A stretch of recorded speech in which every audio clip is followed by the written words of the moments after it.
Gracias por acompañarnos hoy en este espacio en el marco de la Feria Internacional del Libro de Bogotá. Este libro es el resultado de una colaboración entre De Justicia y la Escuela de Gobierno Alberto Lleras Camargo de la Universidad de los Andes, que reúne el trabajo de profesores y profesoras de distintas regiones del país para aportar a la discusión sobre el derecho a la alimentación en Colombia.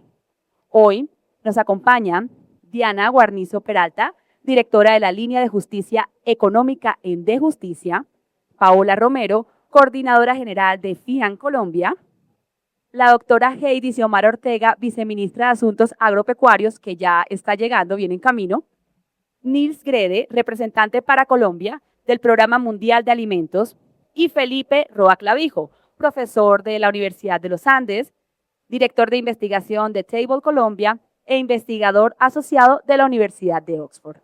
Esta conversación será moderada de manera conjunta por Diana Guarnizo Peralta y Felipe Roa Clavijo. Sin más preámbulo, le doy la palabra a Diana para iniciar esta conversación. Bueno, bienvenidos todos y todas. Qué alegría estar en este escenario con tanta gente. Es un poquito ruidoso, pero eso da cuenta de la buena energía y del llamado tan especial que tiene este libro. Yo quisiera compartir con ustedes brevemente un poco de la historia de lo que nos ha traído hasta aquí. En primer lugar, resaltar que este libro hace parte del fruto del trabajo de una serie de talleres y de encuentros que desde el 2021 hemos venido realizando con un grupo de profesores universitarios de distintas regiones del país. Para el 2021, cuando empezamos a reunirnos, obviamente ya existía el derecho a la alimentación, pero estaba, digamos, desarrollado de una manera genérica, normativa. Existían unas sentencias de la Corte Constitucional, existían unos tratados internacionales, algunas políticas públicas ya empezaban a implementar o hablar del derecho a la alimentación como eje central, pero sentíamos que faltaba la reflexión desde abajo, desde las comunidades. Entonces, con esa suerte de inspiración, lo que buscamos en este libro es justamente pasar esa discusión de lo teórico y lo normativo, en donde entendíamos que se concibía el derecho a la alimentación, y bajarlo a los territorios, cómo estaban las organizaciones viviendo o ejerciendo y cuáles eran los desafíos de la implementación de ese derecho.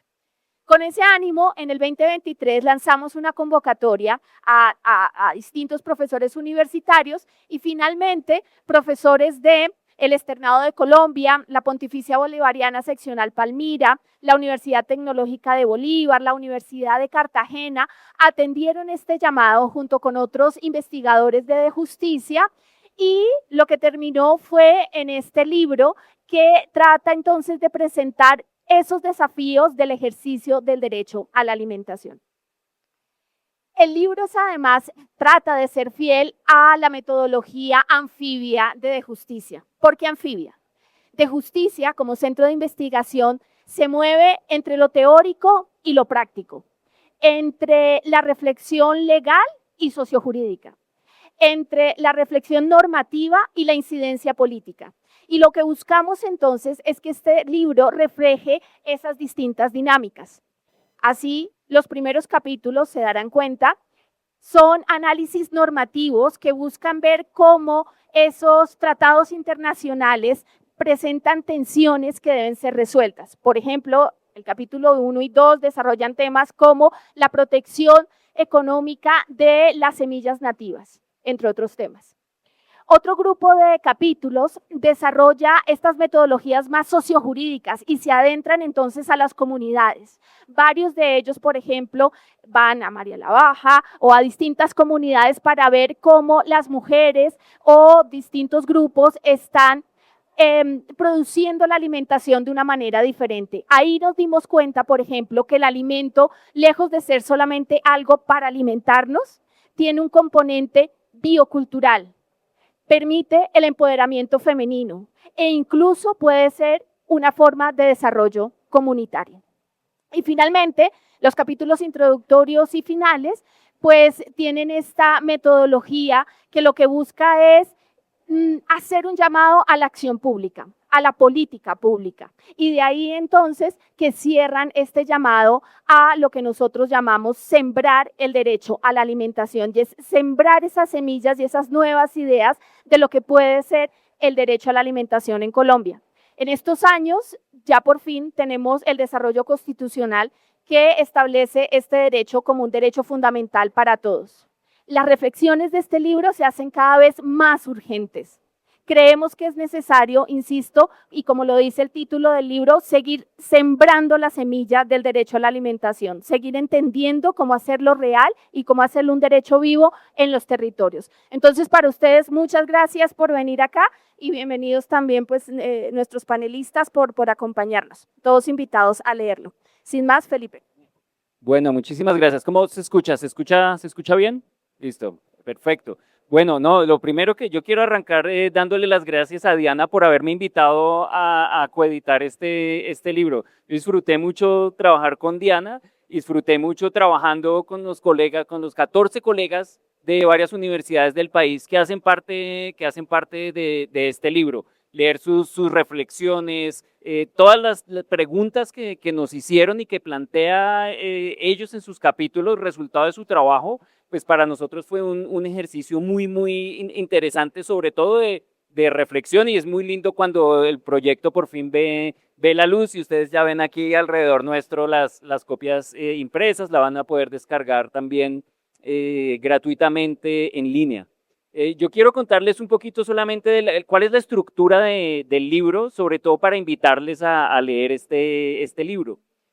El libro tiene tres secciones principales, y esas 3 secciones no fueron premeditadas. General, a veces uno piensa que escribir un libro es como que uno piensa todo en su mente y luego va a salir todo organizadito, lindo y perfecto, pero lo que recibimos fue un mosaico de capítulos, como lo decía muy bien Diana, súper diversos, con muchas metodologías, con muchas perspectivas, y para nosotros fue un reto, bueno, ¿cómo podemos organizar este libro? De manera que la forma final en que organizamos fue 3 secciones principales.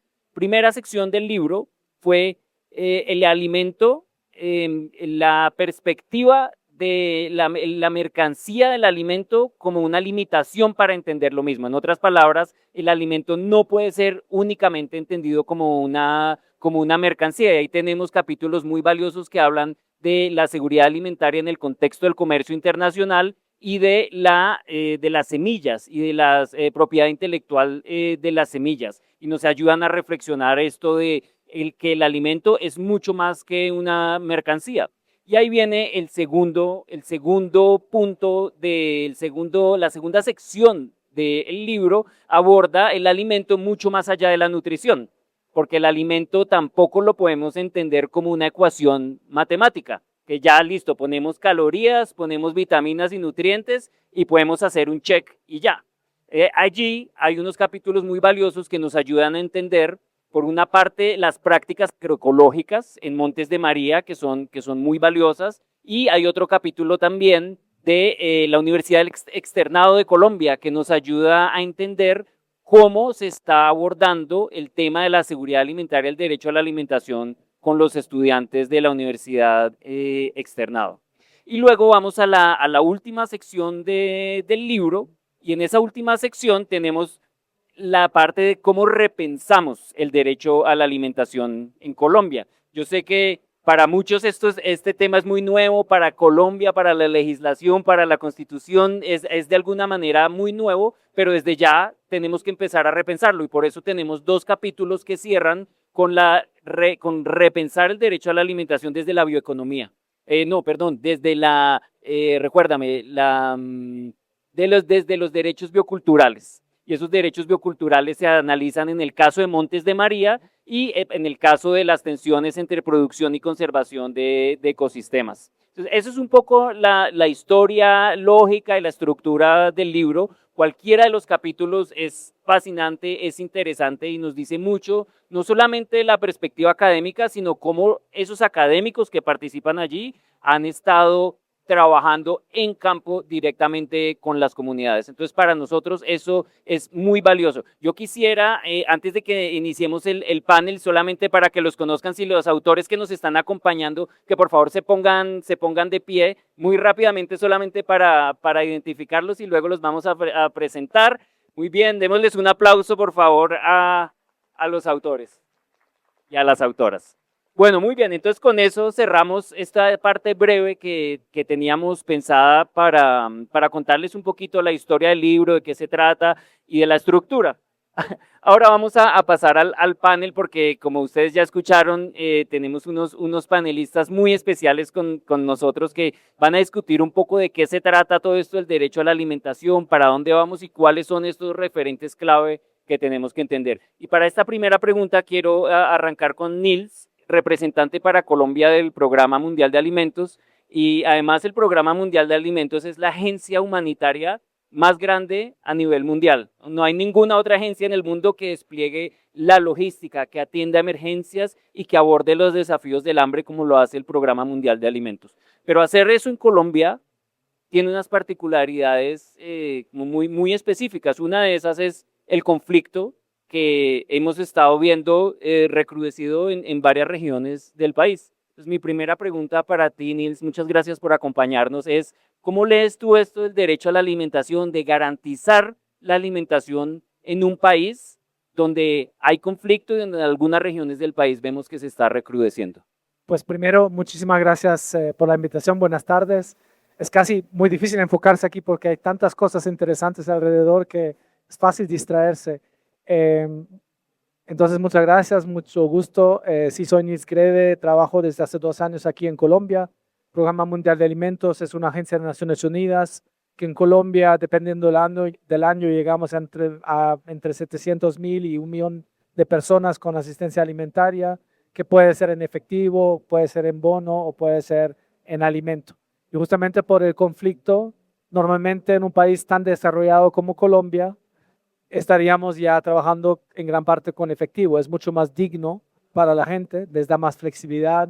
Con la canasta del mercado solo podemos entregar no perecederos, que no son los alimentos más nutritivos. No hay hortalizas, no hay carne, no hay pollo.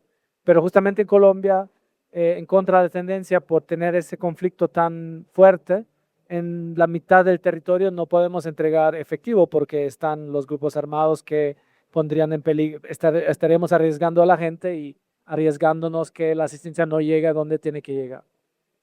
A nivel mundial el conflicto es el factor principal hoy día que causa el hambre. Eso es muy triste.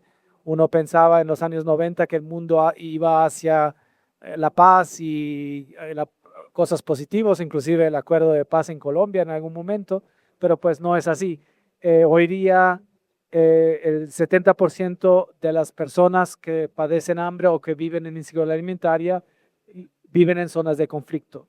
Y busqué algunos números para que ustedes también como colombianas y colombianos no sientan que son los únicos. Al inicio de los años 2000 había entre 25 y 30 países en conflicto en el mundo. Hoy día son entre 55 y 60, o sea, es el doble. También las cifras de desplazados y de migrantes han aumentado mucho por un factor de 3. En ese entonces teníamos 173 millones de migrantes, hoy son 310 millones a nivel mundial. Y los desplazados de 38 millones a 65. Y muy triste, los 65, casi 10 millones están aquí en Colombia. El tercer país, según las estadísticas, atrás de Siria y Sudán. Entonces, son factores muy importantes para que hacen que no logramos satisfacer el derecho humano a la alimentación de las personas, que de hecho nos lleva en la dirección opuesta, ¿no? Y estamos violando muchos otros derechos. O sea, la gente que muere por conflicto, pues obviamente se le está violando el derecho a la vida. Entonces, es un círculo vicioso porque nosotros sabemos que el conflicto causa desplazamiento, causa migración, causa hambre, la gente pierde sus medios de vida, la gente en el campo ya no puede llegar a sus terrenos de donde viven, por eso se van a las ciudades, eso crea la pobreza en muchos barrios en las ciudades, en todo el mundo. Entonces, es un factor, pero al revés, también la inseguridad alimentaria y el hambre causan conflicto. Creo que Colombia, de nuevo, yo siendo aquí como alemán, llevo 2 años, pero creo es el mejor ejemplo y obviamente muy triste de ver cómo siglos de iniquidad y de conflicto han llegado a la inseguridad alimentaria, al hambre que tenemos hoy día. Entonces, ¿quién sufre más de esto? En Colombia tenemos una población de 53 millones. Nosotros estimamos un 25% de la población vive en inseguridad alimentaria, pero es, como todo en Colombia, muy desigual. Yo siempre digo, Colombia no es un país. Colombia son no sé cuántos países, porque el Chocó, La Guajira, Casanare, Bogotá, Medellín, tienen muy poco que ver. Yo estoy casado con alguien en El Salvador y estaba diciendo el otro día, por casualidad, que una persona de un cierto estrato social salvadoreña y colombiana son mucho más parecidos que un bogotano no sé, de Rosales con una persona, un guayú de La Guajira. O sea, es muy extraño de tener en un mismo país tanta diversidad, es una riqueza obviamente, pero que se ha manejado bastante mal, si lo puedo decir así. Ojalá no me lo critiquen después, no me lo malinterpreten, es un país precioso, pero pues son siglos de no haber sabido sacar el provecho de esta diversidad y por eso vivimos hoy día las consecuencias. Entonces creo que es muy importante 2 cosas. Sí, felicidades son pocos países que tienen el derecho humano a la alimentación en su constitución, pero es una visión y sabemos que el camino sigue siendo muy largo y hasta con otros derechos humanos sigue habiendo un montón de violaciones todos los días. En otros países mucho peor. Vemos que en el mundo los derechos humanos cada vez tienen menos cuota, digamos. Hay muchos más países y gobiernos que piensan que se pueden permitir ignorar esos derechos. Y creo que hay que pensar que ese camino es muy, muy, muy largo y muy arduo. Y hay que pensar en las etapas intermedias. Y eso es un poco el trabajo del PMA. Porque nosotros respondemos al hambre todos los días, mujeres embarazadas, niños en desnutrición crónica, poblaciones afectadas por conflicto, por desastre natural. Ahora empezamos una gran operación en Córdoba y ellos no pueden esperar que esté todo el marco jurídico y ni pueden muchas veces esperar de hacerse valer el derecho. Si usted es un niño guayú en un pueblo en la Alta Guajira, pues solo de entender todo este marco jurídico y cuáles son sus derechos y cómo se los podría hacer valer es súper difícil y complicado. Entonces creo que tenemos que tener esa visión y trabajar hacia ese derecho, pero mientras tanto también tenemos que insistir que mientras tanto que se sigue trabajando reduciendo la pobreza, que es una de las causas principales de la inseguridad alimentaria, apoyando a las y los que han sido excluidos por décadas o por siglos, mientras vamos avanzando en este camino. Y obviamente, si me preguntan siempre, pues, ¿cuál es la cosa más importante que debería hacer Colombia para lograr hambre cero, que quisiéramos llegar en 2030? Obviamente no es ningún secreto que no vamos a llegar, pues es el conflicto. O sea, sin paz en Colombia va a haber siempre hambre e inseguridad alimentaria. O sea, esto es un fuego que hay que apagarlo y es difícil, pero pues seguimos en esta lucha. Bueno, Nils, muchas gracias por esos comentarios. Quisiera pasar ahora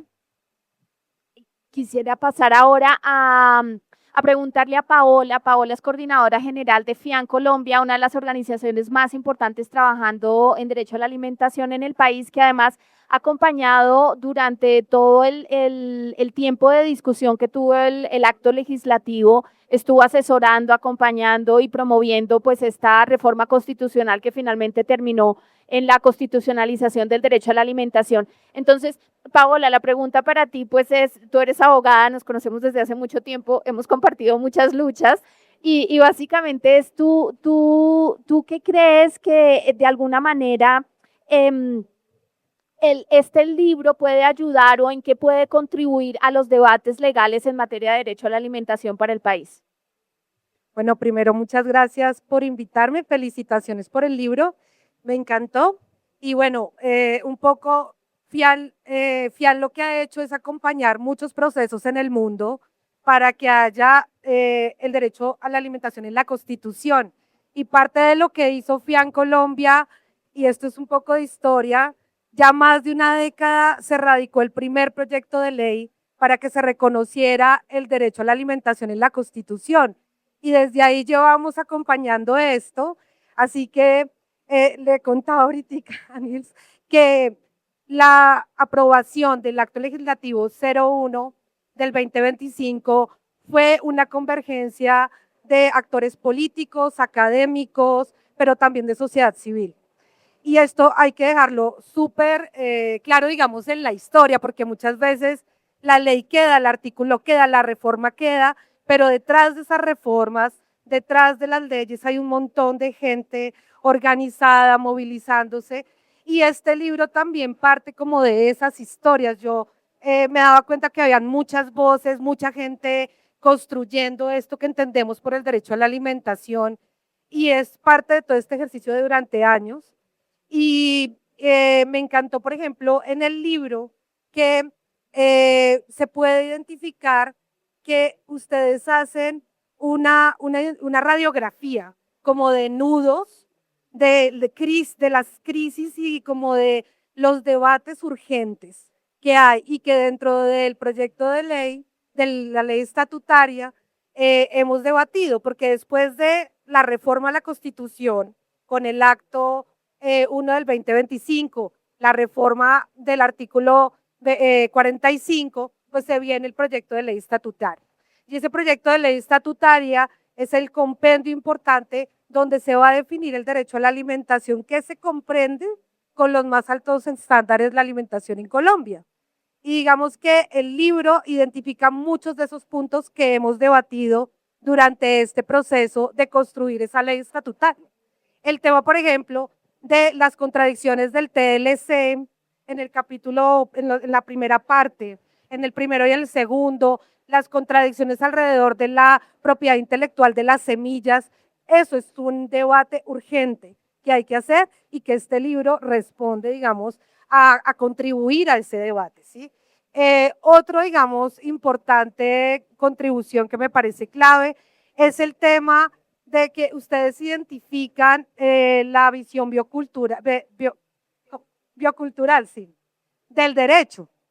El artículo 65 habla de la biodiversidad, habla de la interculturalidad, habla también de la agroecología, de la producción de otras formas de hacer alimento. Y esa visión, esos capítulos contribuyen muchísimo a poder generar un debate jurídico juicioso, porque se ve la rigurosidad en el libro de poder hacer esto exigible y tangible y realizable. Y estos debates son muy importantes porque la alimentación no se queda en el conteo de nutrientes, sino que se queda, se apertura, se expande en el reconocimiento de la culturalidad, en el reconocimiento de las formas de producción. Claro, si me preguntas cómo contribuye este libro, es una contribución sociojurídica muy interesante. El tema, por ejemplo, del enfoque de género y lo que contamos alrededor de la situación de las mujeres, a mí me parece fundamental que se evidencie ese lugar y la contribución, pero también las desigualdades. Y aquí se habla de un tema que es poco abordado en el tema legal y jurídico, y que bueno, desde FIAN tengo que decirlo porque es un trabajo que hemos hecho. El trabajo del cuidado alimentario es un tema que pone en el centro el cuidado para el tema de la redistribución, reconocimiento y representación de las mujeres en el proceso alimentario. Y ustedes lo exponen ahí, muy importante, en esos capítulos, porque muchas veces es invisible a los marcos jurídicos, ¿no? Entonces ahí es invisible en términos de que es un tema que debe ser visibilizado. Nosotras creemos que sin cuidado no es posible el derecho a la alimentación y hay que hacer esa conexión. Y la visión biocultural también coge partecita de esto, cómo cuidar la tierra, cómo cuidar la naturaleza. Entonces, bueno, yo creo que hay unos debates muy, muy interesantes. También quizás el hecho de que haya una hoja de ruta. Ustedes construyen una hoja de ruta muy interesante, muy buena, y en esa hoja de ruta, pues claro, falta un montón. Yo creo que aquí, digamos, dentro del proyecto de ley estatutaria, lo que nos falta, porque el año pasado se creó el artículo, ¿no? Quedó en la Constitución, pero ahora toca hacer el proyecto de ley. Se radicaron 4 proyectos de ley el año pasado, se unificaron, quedó uno solo, pero estos proyectos de ley estatutaria tienen una naturaleza que es difícil en términos del Congreso porque son más exigentes. Entonces, ni siquiera se alcanzó a debatir una sola vez en la legislatura pasada. Entonces, eso implica que es necesario y urgente que se hagan estos debates, que haya una necesidad importante de esa ruta de reconocimiento que va primero de avanzar con una ley estatutaria, o sea, hay un incumplimiento por parte del gobierno porque le dieron 6 meses al gobierno para avanzar en esa ley estatutaria. No se ha logrado, no lo vamos a lograr esta legislatura. Desde la comisión de seguimiento que nosotras lideramos desde FIAN y que están todos y todas acá invitados a ser parte de la comisión de seguimiento del derecho humano a la alimentación que nació de este acto legislativo, vamos a radicar el próximo semestre o el proyecto de ley. Esperamos que el gobierno se junte con sociedad civil y podamos radicar un proyecto de ley que recoja todas estas visiones que este libro nos da. Este libro es una guía normativa muy importante, jurídica, pero también de participación social. Y por eso ahí es importante reconocer esa ruta que da el libro. Una ruta jurídica importante, con unas bases jurídicas que también van a ayudar mucho a la comisión a llegar a esos debates en el Congreso, a las audiencias, para que este proyecto de ley el proyecto de ley estatutaria sea una realidad. Bueno, Paola, muchas gracias. Sí, no, solamente quiero darle la bienvenida a la viceministra de Asuntos Agropecuarios. Muchas gracias por acompañarnos y te paso a ti para que le hagas la pregunta que tenías ahí, ¿verdad? ¿Sí? ¿O quieres que la haga yo? Listo. Bueno, viceministra, bueno, nuevamente muchas gracias por acompañarnos. Llegó justo a tiempo porque todavía estamos en la primera ronda de preguntas, entonces llegó muy a tiempo. El gobierno nacional dentro de su plan de desarrollo tiene el marco general del derecho a la alimentación. Primera vez que un gobierno nacional lo aborda directamente y eso tiene que ver con todo el contexto de cómo se ha movilizado la sociedad civil, todo lo que ha pasado alrededor de la negociación y la implementación del acuerdo de paz. Entonces, en este Plan Nacional de Desarrollo aparece el derecho a la alimentación como un eje clave y como un horizonte muy importante. ¿Qué lectura hace usted, viceministra, desde el gobierno en cuáles han sido esos principales avances del derecho a la alimentación y qué sigue? Bueno, buenas tardes para todos y todas. Agradezco a De Justicia el honor de estar en este lugar, en este momento. Agradecer a quienes escribieron el libro y a quienes lo colocan como un insumo fundamental para el debate público. Voy a hacer una analogía. Hoy, para poder llegar aquí,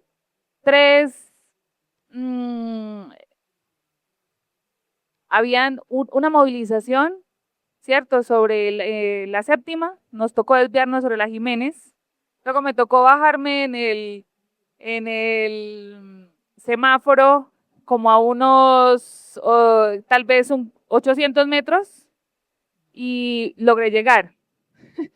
Entonces, hago la analogía por lo siguiente.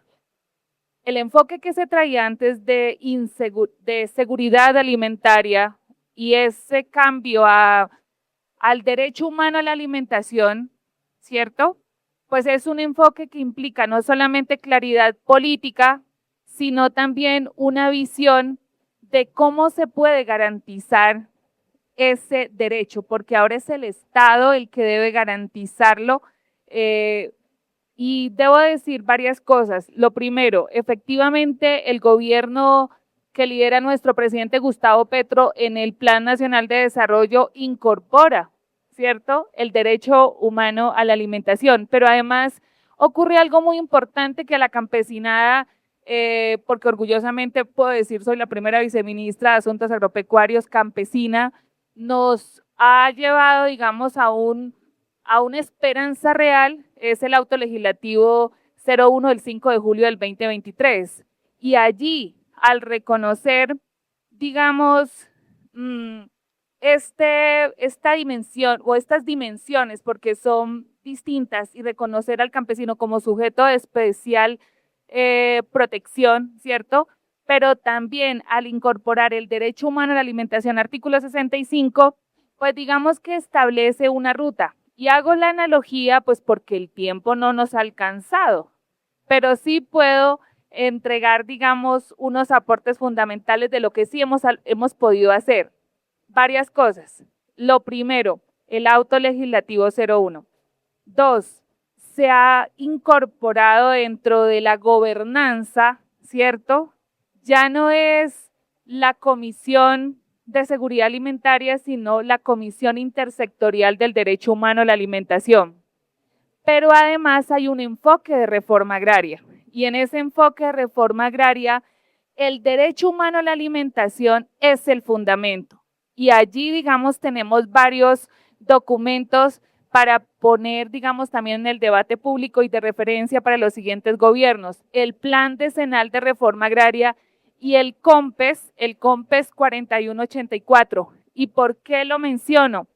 Porque el derecho humano a la alimentación ya no solamente considera, digamos, que los alimentos deben ser suficientes, sino que deben ser adecuados, incorpora también todo el tema logístico, todo el tema cultural, el tema biocultural, y es justamente de esta nueva visión, y por eso retomo el auto legislativo 01, el que reconoce en los territorios, digamos, la forma también como se produce alimento, es el respeto hacia el agua, hacia el suelo, pero también desde lo cultural, los sujetos agrarios, el campesino, el indígena, el afro, el que produce comida. Y en lo biocultural es como estos seres humanos que siembran, ¿cierto?, que conservan las semillas, las custodian, las mujeres, y los trabajadores del campo, pero que tienen una identidad, que tienen una cosmovisión y que tienen esa forma de llevarle a la ciudadanía, a la sociedad colombiana, lo más sagrado que son los alimentos, ¿cierto?, tienen que estar bajo una forma distinta. Entonces es la transición también de la producción de los alimentos convencionalmente cultivados, digamos, la revolución verde, a una forma distinta de producir. Y allí debo destacar varios puntos en toda esta carrera, porque es muy poco tiempo para poder entregar esos mensajes positivos al país y sobre todo que pasemos del papel a la acción, es cómo logramos realmente decir que en un cierre de gobierno, pero también en ese empalme, es lo que entregamos. Entonces, una reforma agraria que entrega más de 700.000 hectáreas, ¿cierto?, que se redistribuye la tierra, eso tiene un concepto y tiene un resultado puntual. Más de 2 millones de hectáreas formalizadas, pero también los indicadores de abastecimiento de alimentos que hoy tiene el país. Hace 10 años, la producción de arroz no existía en Colombia lo suficiente para abastecer las mesas de los colombianos. Teníamos que importar arroz. En los años anteriores se disminuyó las importaciones, se aumentaron las hectáreas de siembra y significa que fuimos en la ruta de la seguridad alimentaria, porque para el caso del arroz fue suficiente y tuvimos excedentes para el país, pero también podemos decirlo para la papa, pero ¿bajo qué condiciones? Entonces empezamos en un debate de cómo se cultiva, ¿cierto?, en dónde se cultiva, quién lo cultiva y si efectivamente podemos enrutarnos a garantizar el verdadero derecho humano a la alimentación.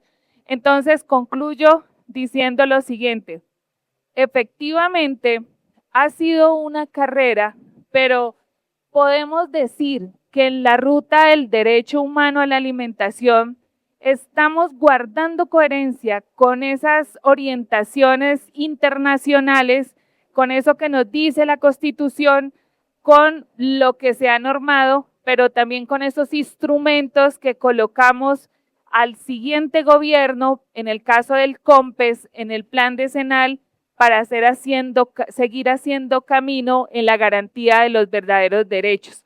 Es decir, hay mucha trocha por andar, ¿cierto? Pero hay claridades frente a lo que debemos hacer. Y creo que no tengo mucho tiempo, pero sí hemos venido avanzando en una apuesta completamente coherente, que es la producción agroecológica de los alimentos. Y aunque es subsidiaria, ya es una semilla que puede demostrar una forma distinta de producir comida, pero también una forma distinta de acceder a esos alimentos, porque se necesita de consumidores conscientes para que el derecho humano a la alimentación tenga esos componentes, que sea suficiente, que sean adecuados, ¿cierto? Y que respete también ese territorio y esos lugares donde se produce. Bueno, pues muchas gracias. Iniciamos ahora nuestra segunda y última ronda y yo quisiera pedirles que en 2 minutos, por favor, no más de eso, nos cuentes primero, Nils, desde tu perspectiva, ¿por qué crees que alguien debería leer este libro y qué crees que aporta el libro a los debates sobre seguridad y soberanía alimentaria?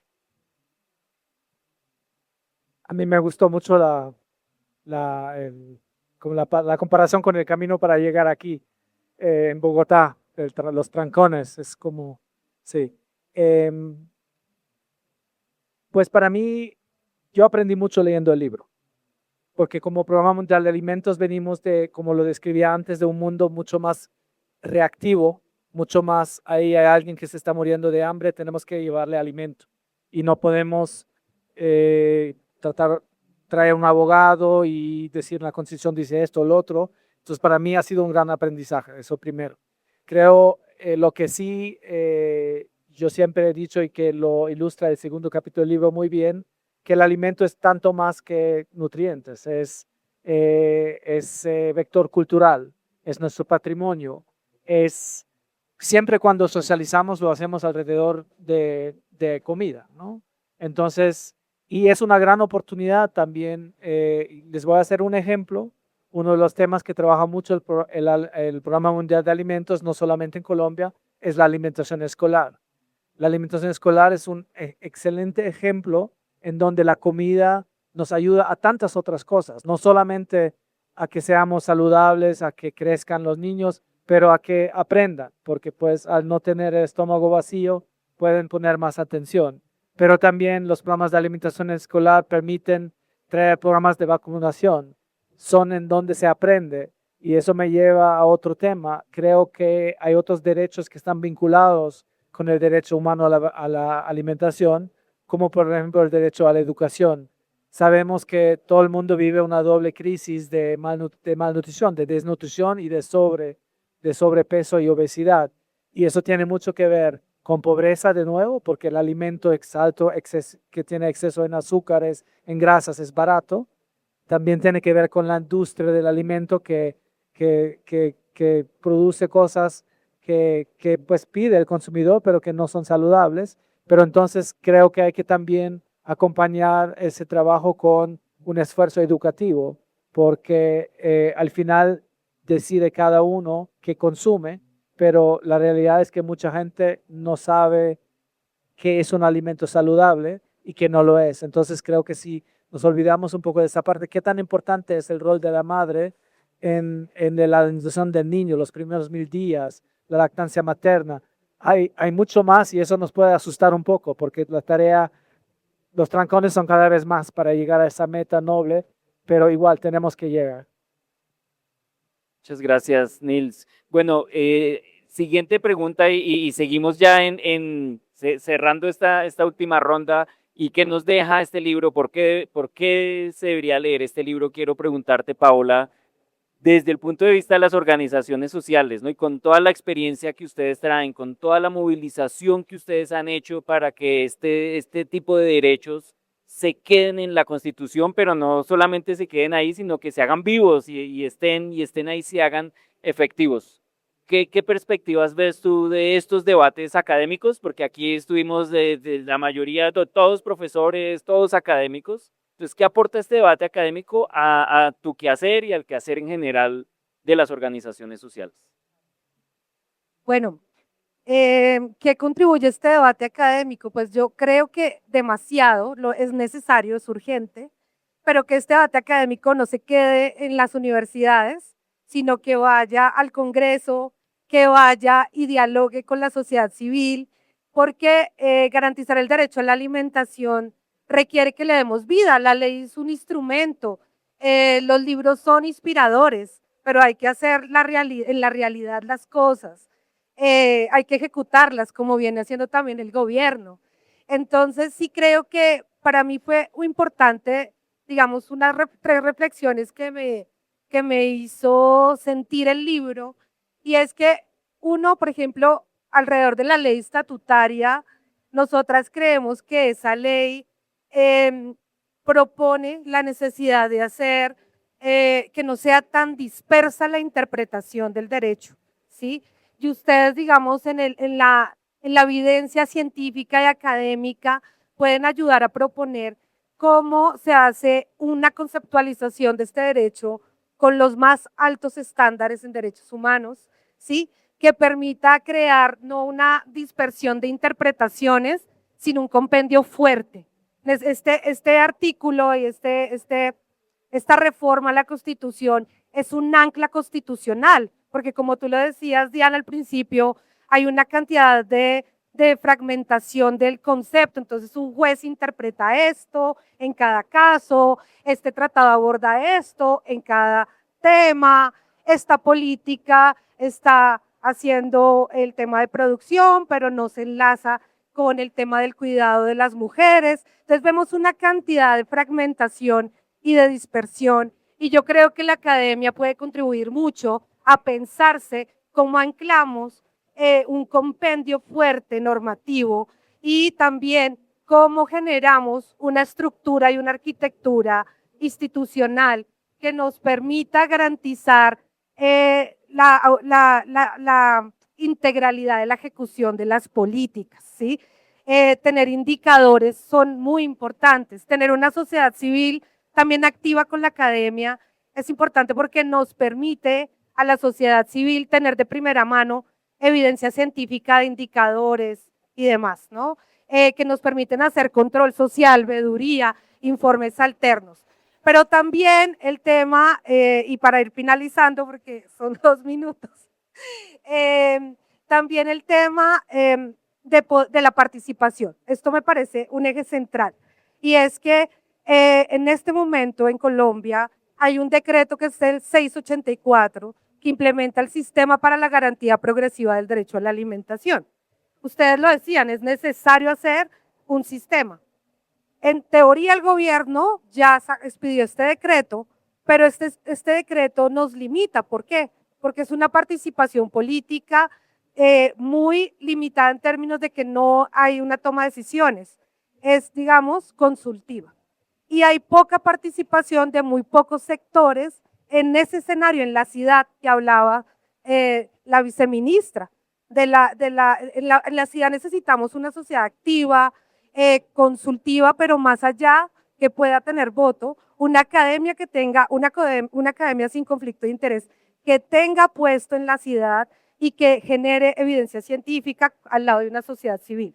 La participación debe ser mucho más amplia. Se requiere una reforma al decreto y a su reglamento, y esto es fundamental, que la academia nos ayude a incentivar una participación realmente cualificada, pero también decisoria. Así que lo dejaría. Bueno, Paola, entonces ya para cerrar, para la doctora Heidi, la misma pregunta. saber este tipo de debates académicos en qué contribuyen a la realización de una política que realmente implemente y haga vivo este derecho a la alimentación en Colombia.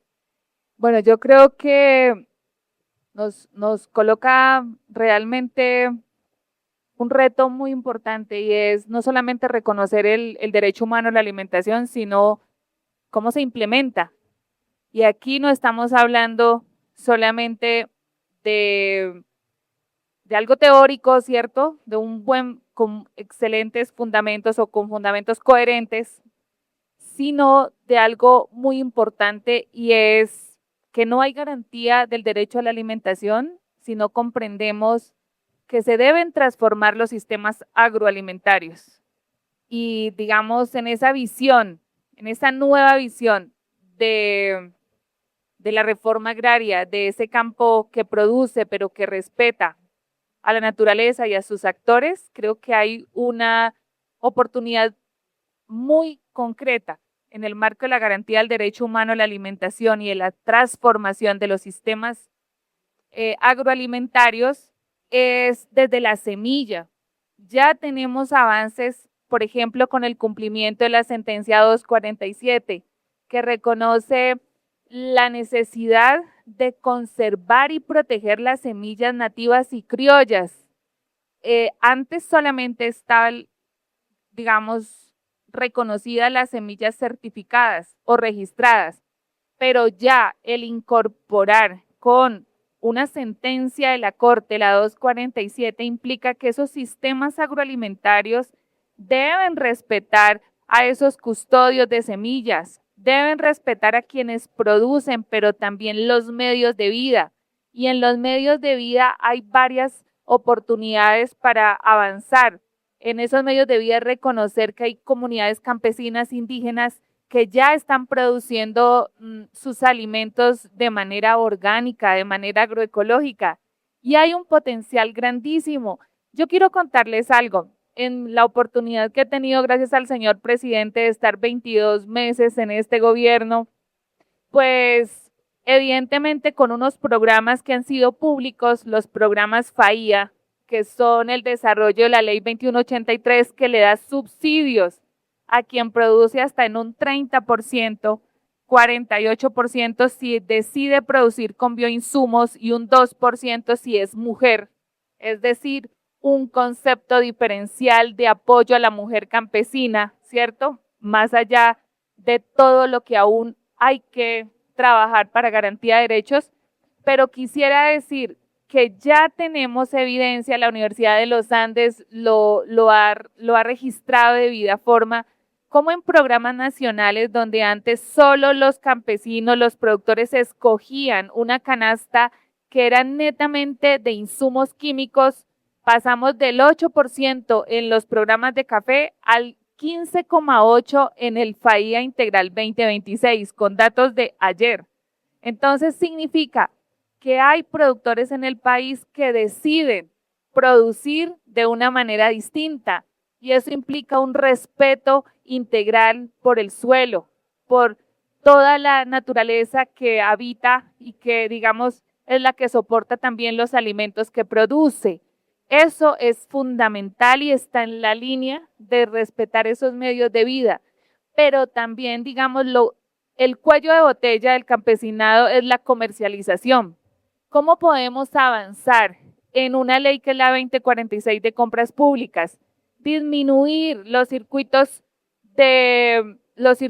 logísticos, ¿cierto? Optimizarlos. Ahora que estamos con este problema de Hormuz, donde se evidencia que el país depende en un 100% de la urea para poder producir todas las cadenas agrícolas, que dependemos de un 85% del fósforo y un 90% del potasio. Entonces, ¿de cuál soberanía estamos hablando? Tenemos que avanzar en la producción de bioinsumos para facilitar no solamente la asimilación de nutrientes a las plantas, sino para que nuestra comida, esos alimentos que llegan a la mesa sean realmente sanos. Y vuelvo al tema de las compras públicas. Si logramos disminuir esos circuitos cortos de comercialización, de logística, ¿cierto? Que los alimentos no recorran tantos trayectos tan largos, pues claramente podríamos decir que vamos a garantizar la comercialización a las asociaciones campesinas, a quien producen los territorios, pero también vamos a bajar la huella de carbono y estaríamos hablando no solamente del derecho humano a la alimentación, sino también de jalonar una economía coherente como lo ha demostrado hasta ahora del sector agropecuario. Muchas gracias, viceministra. Pues bueno, entonces, sin más, damos ahora la palabra a los autores, las autoras, porque de hecho las que están aquí son todas mujeres. Entonces, yo quisiera dar la palabra, si les parece, vamos por orden del libro, ¿les parece bien? Mi nombre es Diana María Beltrán, yo vengo de la Universidad Externado de Colombia. Yo escribí el primer capítulo que es sobre la intersección que existe entre el derecho a la alimentación y el derecho económico internacional. Y digamos que en la visión que proponían en el proyecto me parece que es interesante porque es verlo también desde la perspectiva global que nos afecta en el territorio. Entonces los invito a todos a leer este libro. Adicionalmente, en nombre de la Mesa Interfacultades de Problemáticas Agroalimentarias de la Universidad, los invito a leer el capítulo sobre cómo se ha abordado la seguridad alimentaria de los estudiantes en un contexto pospandémico. Entonces, muy invitados a leerlo. Gracias. Yo soy Juliana Zapata Galvis, soy profesora de la Universidad Pontificia Bolivariana Seccional Palmira y mi capítulo se titula Semillas libres de propiedad intelectual, condición para la garantía del derecho a la alimentación. Y digamos que porque es importante leerlo o sería valioso leerlo, porque digamos que pone en evidencia que razones jurídicas para la protección de las semillas nativas están, ¿cierto? O sea, tenemos todas las razones jurídicas para proteger a las semillas nativas. Lo que falta es voluntad política. Entonces, cuando de pronto nos acercamos a esas razones jurídicas, ya nos pueden venir con tecnicismos a decir, no, es que jurídicamente eso no se puede.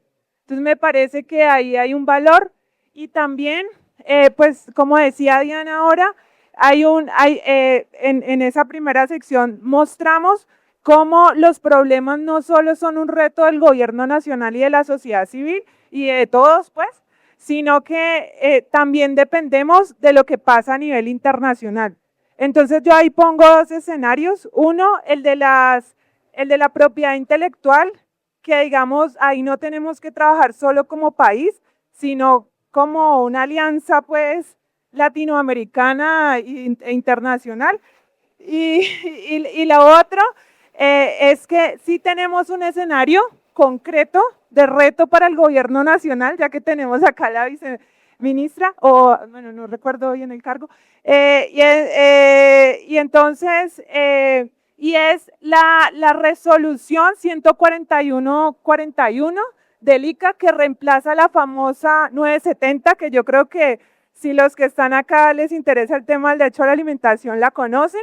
Entonces digamos que ahí sí tenemos la competencia para derogar eso y para ver cómo un tecnicismo jurídico y técnico agrario se ha convertido en la estrategia para imponer las semillas convencionales y transgénicas y para excluir las semillas nativas. Entonces, eso, muchas gracias.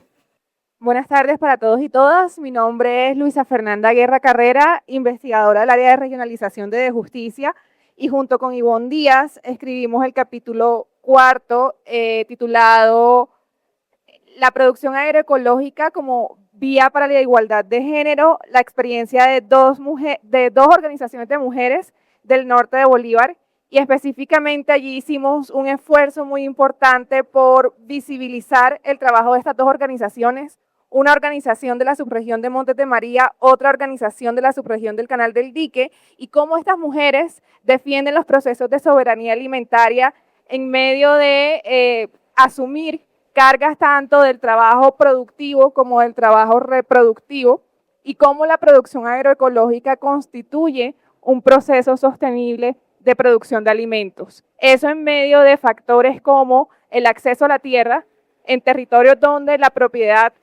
el derecho a la propiedad ha estado ejercido históricamente por los hombres, cómo las mujeres también a través de estos procesos pues fortalecen su autonomía económica y cómo persisten como guardianas de semillas criollas transmitiendo estos conocimientos de generación en generación.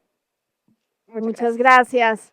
Hola, buenas tardes a todos y todas. Mi nombre es Rosaura Rieta Flores.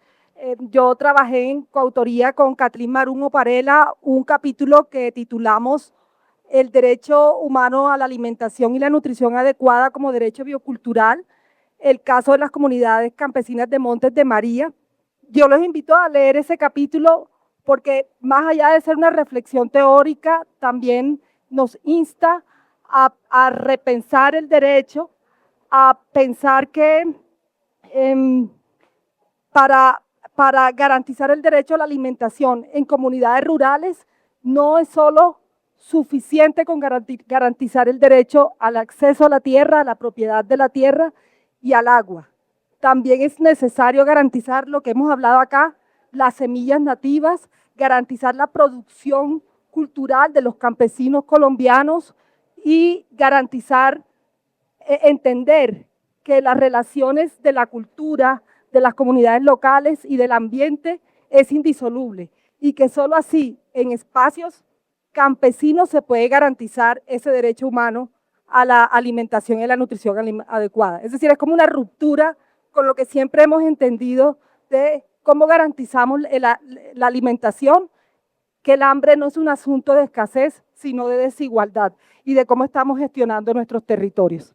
Bueno, bueno, aquí se dan cuenta, este es un abrebocas del gran equipo con el que tuvimos la oportunidad de trabajar durante estos 2 años junto a Diana. Yo adicionalmente les invitaría a leer el último capítulo, que es el que tiene la hoja de ruta, tiene unas recomendaciones de investigación académica, unas recomendaciones de política pública y unas recomendaciones para las organizaciones sociales. Entonces, aparte, como horizonte de qué puede seguir, es algo que nosotros le proponemos al país junto a Diana.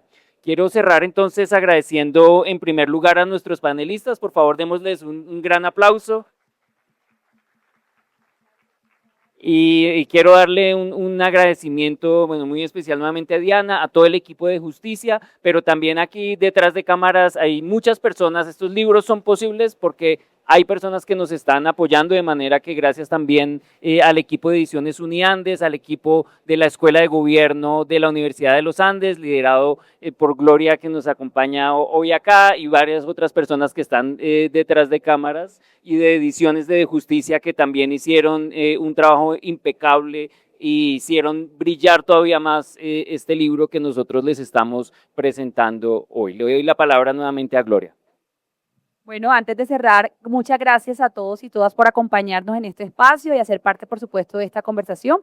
Recordamos que el libro Sembrando el Derecho a la Alimentación en Colombia, Avances y Propuestas de los Territorios está disponible para la venta aquí en la feria y que también pueden descargarlo de manera gratuita, escaneando el código QR que encuentran en pantalla. Si me ayudan con el código QR en la pantalla.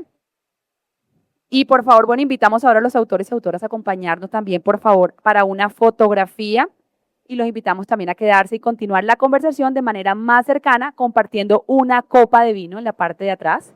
Y aprovechamos también para que las personas que están presentes, invitarles al segundo lanzamiento del profesor Felipe Roa Clavijo, Tramas del Alimento, el martes 28 de abril a las 2:30 de la tarde, para que se agenden, por favor, y aquí los esperamos. Muchas gracias.